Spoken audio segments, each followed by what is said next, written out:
दोस्तों once again welcome back to S T study treasure. जी हाँ दोस्तों, आज मैं आपको बताने वाली हूँ क्लास 10th इंग्लिश का chapter 7। The name of that chapter is glimpses of India. Glimpses means glimpses means होता है झलक, भारत के एक झलक। चलिए आपको भारत के भी एक झलक मैं आपको इस वीडियो में घुमाती हूँ।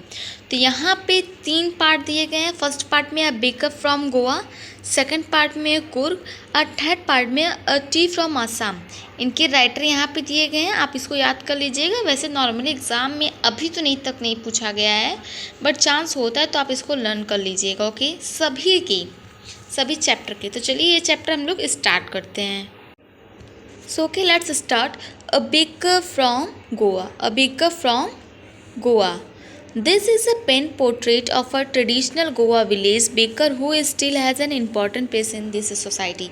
ये जो स्टोरी है, ये एक गोवा की स्टोरी है, जहाँ पे गोवा था जब पोर्टुगीज़ देश था। जब हमारा देश आज़ाद नहीं हुआ तो उसके पहले क्या आते थे, कुछ अलग अलग पोर्टुगीज़ देश के आके यहाँ पे रहने लगे गोवा में। तो वो अपना फेवरेट लोव्स जो ब्रेड होता है, पावरोटी हम लोग जिसे कहते हैं पावरोटी, हाँ, तो अगर उसको था वहाँ पे वो बहुत फेमस था, उसे बहुत पसंद करते थे। बट अब वो नहीं है, क्योंकि पोर्टुगीज़ देश इंडिपेंडेंस डे के बाद सब चले गए। तो बस उनका जो ओल्ड डेज, उनकी जो यादें थी बस वही रह गई है, बट अभी वो लोव्स नहीं रह गया है। तो उसी के बारे में बताया गया। अब बेकर फ्रॉम गोवा में जो बेकर लोव्स बनाने वाले, जो पावरोटी बनाने वाले को क्या कहते हैं, बेकर, उनके बारे में बताया गया है। This is a pen portrait of traditional Goan village baker who still is an important place in his society. और उनका जो क्या था, गोवा में बहुत ही ज़्यादा इम्पॉर्टेंट प्लेस था। तो चलिए यहाँ से स्टार्ट करते हैं। Our elders are often heard reminiscing nostalgically about those good Portuguese days. Remaining nostalgically thinking fondly of the past, अतीत की याद। हमारे जो एल्डर थे, हम लोगों ने सुना होगा कि हमारे जो एल्डर थे बहुत ही पुरानी बातों को बहुत याद करते थे। वो जो पुराने पोर्टुगीज़ डेट थे और उनके जो कमोडिटी, जो सामान वगैरह था उसके बारे में। The Portuguese and their famous loaves of bread. और जो पोर्टुगीज़ देश, उनके बारे में याद करते थे। और उनके जो फेमस लोफ्स थे ऑफ ब्रेड के, जो ब्रेड, जो पाव रोटी रहते थे, जो पाव रहते थे, उनको याद करके बहुत ही मिस करते थे। Those eater of loaves might have vanished but the maker are still there. खाने वाले जो लोव्स थे, भले वो क्या हो गए, वार्निश साफ हो चुके, अब नहीं रह गए, बट जो बनाने वाले हैं अभी भी हैं। We still have amongst us the mixture, the molder and those who bake the loaves. यहाँ पे जो राइटर है ये बोलते हैं कि हमारे पास अभी भी है क्या, वो सामान बनाने के लिए जो लोव्स में लगते हैं, जैसे कि मिक्सचर हो गया, मोल्डर हो गया, एंड बेक को बनाने लिए लोफ में जो बेकर रहते हैं उनको। Those age old time tested furnace still exist. The fire in a furnaces has not yet been extinguished. यहाँ पे गया है कि वो जो पुराने थे टेस्टिस फर्नेस, जिस फर्नेस में भट्टा जो रहता है उसमें जो बनाया जाता है, लोव्स को पकाया जाता है, वो भी हैं। The fire in a furnace has not yet been extinguished. ये भी अभी उधर है, बट जलाने वाला वहाँ पे फर्नेसेस को कोई नहीं है। द ठग and jingle of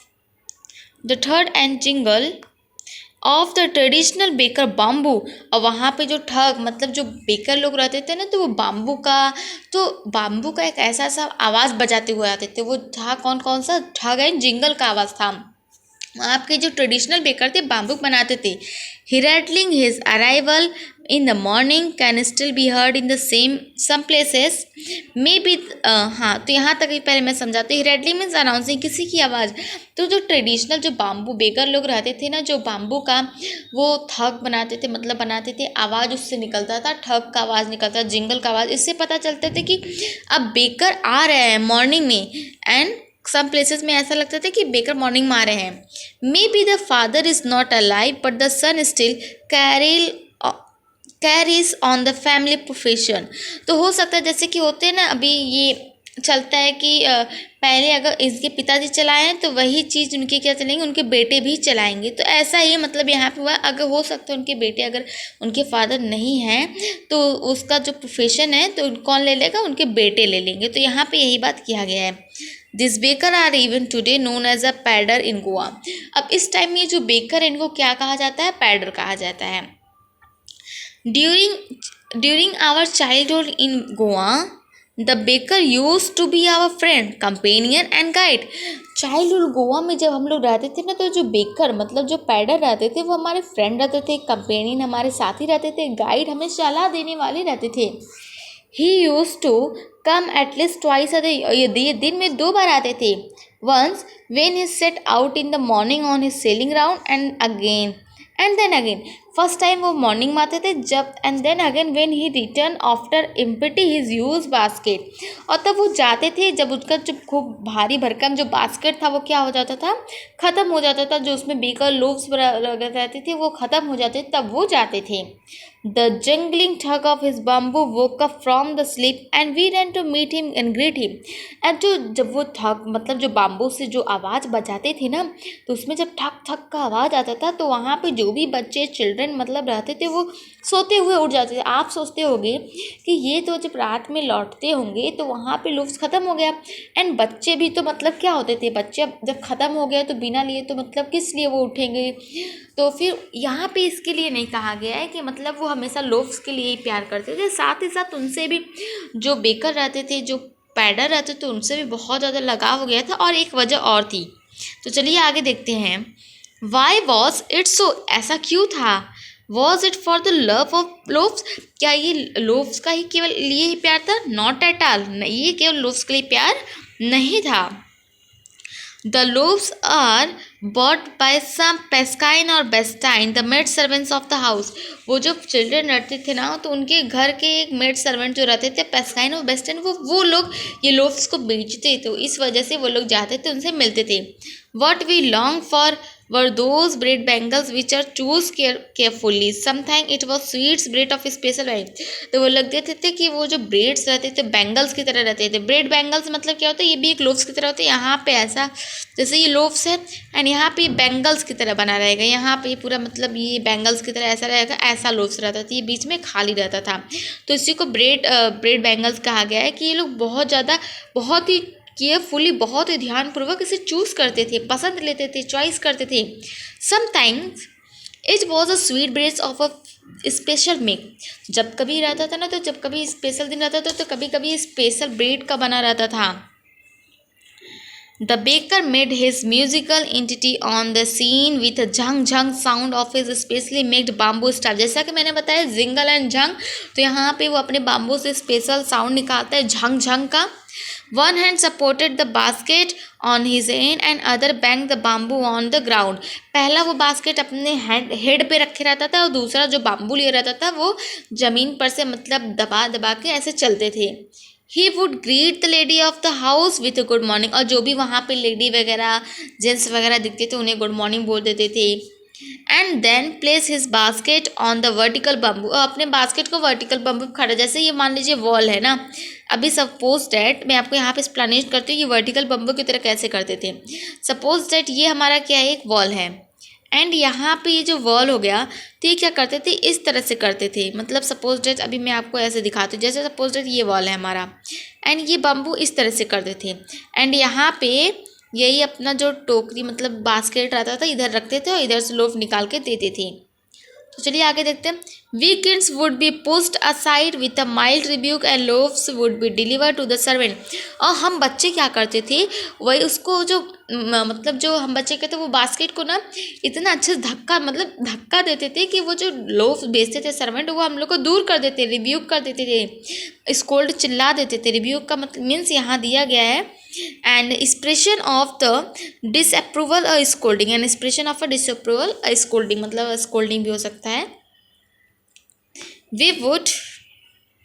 We would climb a bench on or a parapet and peeped into the basket। हम लोग क्या करते थे, बेंच लगा लेते थे, उस पारपेट या फिर बिछा लेते थे और उस पर पिप करते थे। पिप मतलब झाँकते थे, किस पे, बास्केट पे। Somehow I can still recall the typical fragrance of those loaves। कभी कभी मुझे वो लोव्स के जो सुगंध थे मुझे याद आते थे। Loaves for the Elder, loaves किसके लिए थे? एल्डर के लिए। And the bangles for the children, और जो छोटे छोटे चूड़ियों की तरह जो लोव्स रहते थे वो किसके लिए रहते थे? चिल्ड्रन की तरह रहते थे। Then we did not even care to brush our teeth और वॉश आवर माउथ प्रॉपरली, और हम लोग यहाँ तक कि अपने दांतों को ना ही अच्छे से साफ करते थे, ना ही वॉश करते थे प्रॉपरली, ठीक तरीके से। एंड वाई शुड वी, और हम लोग ऐसा करें भी क्यों? We would take the trouble of plucking the mango leaves for the toothbrush, हम लोग टूथब्रश के लिए अब जाए इतने सारा मेहनत करें, जाए मैंगो लीफ का जो टहनियाँ होती है उसको निकालें, फिर ब्रश करें, टूथब्रश करें, इतना ज़्यादा मेहनत कौन करेगा बाबा। तो फिर अब देखते हैं हम लोग बाद में क्या ये लोग सोचते हैं। And why was it is necessary at all, अभी यहाँ पर चिल्ड्रन करते हैं why was it is was necessary at all, इतना ये ज़रूरी भी क्यों है। The tiger never brush his teeth, अब ये टाइगर से कंपेयर करने लगते हैं कि जो टाइगर है वो कभी भी अपना टीथ को साफ नहीं करता। Hot T could wash and clean up everything so nicely after all, यहाँ पे जो बच्चे चिल्ड्रन रहते हैं वो ये कहते हैं कि जब हम लोग गर्म चाय पीते हैं ना तो अपने हमारे टीथ को बहुत ही अच्छे से साफ कर देते हैं, इस तो हम लोग को ब्रश करने की क्या ज़रूरत है। तो यहाँ पे ये लोग ऐसा सोचते हैं, ऐसा करते हैं, इसी वजह से वो लोग ब्रश भी नहीं करते, वो लोग को इतना ज़्यादा ये पसंद आने लगता है लोव्स। तो चलिए अब हम लोग नेक्स्ट देखते हैं, यहाँ से भी क्वेश्चन अराइज हो सकते हैं कि लोव्स को क्या कहते हैं। अभी मैं आपको जो पढ़ाने वाली हूँ यहाँ पर ड्रेस बताया जाएगा, लोव्स को कौन सी जगह क्या कहते हैं, एंड ये बाद में अपने सारे रिकॉर्ड क्या रखते हैं, तो आपको यहाँ पे देख लीजिएगा, यहाँ से भी ढेर सारे क्वेश्चन अराइज होंगे। हालांकि यहाँ पे तो उतने क्वेश्चन अराइज होने के चांसेस नहीं है, बट आप लोग पढ़िएगा अच्छे से जो भी हो। बस हाँ, ये वाला यहाँ से क्वेश्चन बहुत ही ज़्यादा आपके एनसीईआरटी में भी दिया गया है कि यहाँ से कि मतलब कौन से डेज पे क्या मतलब एल्डर जो थे याद करते थे, तो यहाँ पे पोर्टुगीज डेज के याद करते थे और लोव्स ऑफ पोर्टुगीज। तो चलिए हम लोग देख, marriage gift are meaningless without the sweet bread known as a बोल, जब भी कोई शादी विवाह होता है ना तो वहाँ पे जो लोग बनता था उसको बोल कहते थे, एंड उसके बिना कुछ मैरिज जो था वो मैरिज गिफ्ट वो बहुत अधूरा अधूरा सा लगता था। जस्ट एज अ पार्टी और a feast lose its charm without a bread, जब भी कोई पार्टी हो या फिर कोई दावत हो अगर बिना ब्रेड ना रहे तो बहुत उसका जो चार्मिंग जो बहुत ज़्यादा आकर्षक लगता है कि हाँ बहुत ज़्यादा गया अच्छा है, तो उतना अच्छा नहीं लगता, हंसी नहीं लगती। Not enough can be said to show how important a baker can be for village, यह बताना मतलब कोई भी नहीं बता ही नहीं सकता कि जो गाँव के लिए जो बेकर थे कितने ज़्यादा इम्पॉर्टेंट थे। The lady of the house must prepare a sandwiches on the occasion of her daughter's engagement, जो भी लेडी मतलब उसकी जो मॉम रहती थी अपने बेटे की एंगेजमेंट पे सैंडविचेस बनाती थी। Cakes and bolinhas are must for the Christmas as well as other festival, और केक और बोहिलास जो थे फेस्टिवल पे बनते थे क्रिसमस पे और जो भी फेस्टिवल। तो आप यहाँ पे देख रख रहे हो कि ये जो लोव्स है इसके भी ढेर सारे नेम है, तो यहाँ से क्वेश्चन अराइज हो सकते हैं। एंड आप यहाँ से ये भी देख रहे हो कि लोव्स इतना ज़्यादा इंपॉर्टेंट है कि अगर ये जहाँ आ जाए वहाँ तो चार्मिंग हो जाएगी, बट ये जहाँ ना हो वहाँ मतलब कुछ अच्छा ही नहीं लगता, कुछ भी अच्छा नहीं लगता।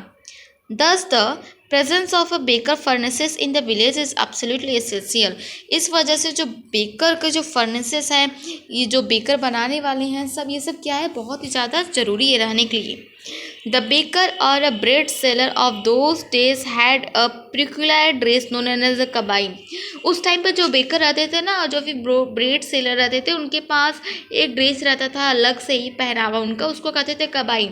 It was a single piece long frock reaching down the knee. In our childhood, we saw the baker wearing a shirt and trouser. तो यहाँ पे हम बता रहे हैं कि यहाँ पे राइटर कहते हैं वो जो जैसे कोई पर्सन है ना तो वो जब भी पहनता था एक लॉन्ग फ्रॉक की तरह नी की तरह बस इतना पहनता था, बस यही है। In our childhood we saw baker wearing a shirt and trouser with a short then full length ones and long then half pant. तो जो राइटर थे उनके टाइम में, उनके बचपन के टाइम में जो मतलब वेटर रहते थे वो शर्ट तो पहनते थे, शर्ट सपोज डेट उन्होंने पहन लिया, बट जो पैंट पहनते थे ना वो पैंट ना ही बहुत ज़्यादा मतलब नी से बहुत ज़्यादा ऊपर, बहुत नी के नीचे तक भी ना, नीचे के बहुत ऊपर भी नहीं था, नी के थोड़ा सा मतलब नीचे तक था, यहाँ पे आप तक बोल सकते हो। Which reach just below the knee invite the comment that is dress is pader, और वो ड्रेस किसका था? पेड्रो था। The baker usually collect his bills at the end of the month. Month के लास्ट दिन में बेकर अपने सारे बिल को कलेक्ट करता है। Monthly account used to be recorded on some wall and pencil. अपने जो मंथली अकाउंट थे वो वॉल पे मतलब स्टक किया रहता है कि देखता है। Baking was Indeed and profitable profession in old days. उस टाइम पे जो बेकिंग था बहुत ही ज़्यादा ये प्रॉफिटेबल प्रोफेशन था पुराने ज़मानों में। The baker and his family never starve. और जो बेकर उनकी जो फैमिली थी कभी भूखे नहीं रहते थे। He his family and his servant always look happy and prosperous. वो उसके फैमिली और वो उसके सर्वेंट सभी लोग बहुत ही हंसी खुशी रहते थे। Their plump physical was an opaque testimony to this. Open testimony मतलब पूरी सबूत, पब्लिक स्टेटमेंट, पूरी सबूत यहाँ पे आप देख सकते हो। एंड प्लब फिजिक्स मतलब प्रेजेंटली फैट बॉडी। वो लोग इतने ज़्यादा फैट थे तो उसी से पता चल जाता था कि यहाँ पे उनको भूखा रहने के मतलब ये बहुत प्रॉस्परस हैं, बहुत भूखे नहीं रहते ये लोग। Even today any person with a jackfruit like a physical appearance is easily compare to the baker. और इस टाइम पे जो भी पर्सन जो फैटी हो या फिर थोड़ा अपीयरेंस है इसका मतलब लगे हो कि हाँ प्रॉस्परस हो तो उसको बेकर की तरह हम लोग कंपेयर कर लेते हैं। Okay, so thanks for watching my video. If you like my video then please like, subscribe and comment. Thank you.